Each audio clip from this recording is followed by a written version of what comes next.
बहुत समय पहले की बात है।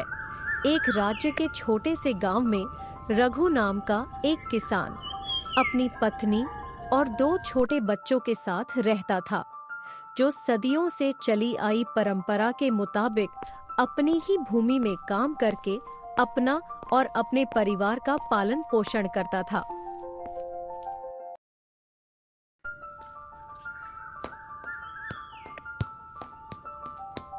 रघु रोज की तरह अपना फावड़ा लेके खेतों की ओर चल देता है और रघु खेत पे जाकर काम करने ही जा रहा होता है। तभी वहां सोमेश व्यापारी आ जाता है। रघु सोमेश व्यापारी को देख पूछता है।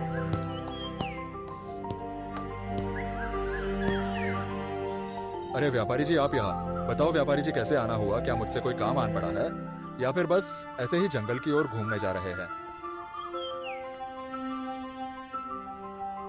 अरे नहीं नहीं रघु, मैं तुम्हारे ही पास आया था ये बताने के लिए कि अब से तुम इन खेतों में काम नहीं करोगे। लेकिन ये खेत मेरे हैं व्यापारी जी, तो मैं अपने ही खेतों में काम क्यों ना करूं?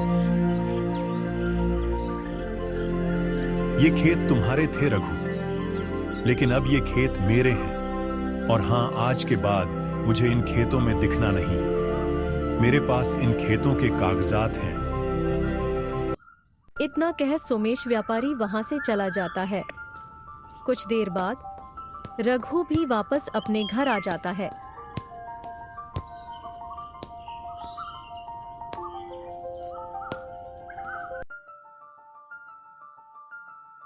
रघु की पत्नी तारा रघु से कुछ कहती कि रघु सारी सोमेश व्यापारी की बात अपनी पत्नी तारा को बताता है।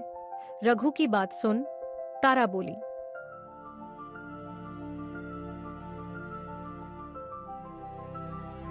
ये बात आपको राजा या उनके मंत्री से बतानी चाहिए, जो न्याय के देवता हैं। कहते हैं कि राजा पूरी तरह जांच करके फैसला सुनाते हैं और व्यापारी के पास तो कोई सबूत ही नहीं होंगे, क्योंकि खेत तो अपने हैं। हाँ हाँ तारा, मैं कल ही राजा के राज दरबार जाकर राजा को सारी बात बताऊंगा।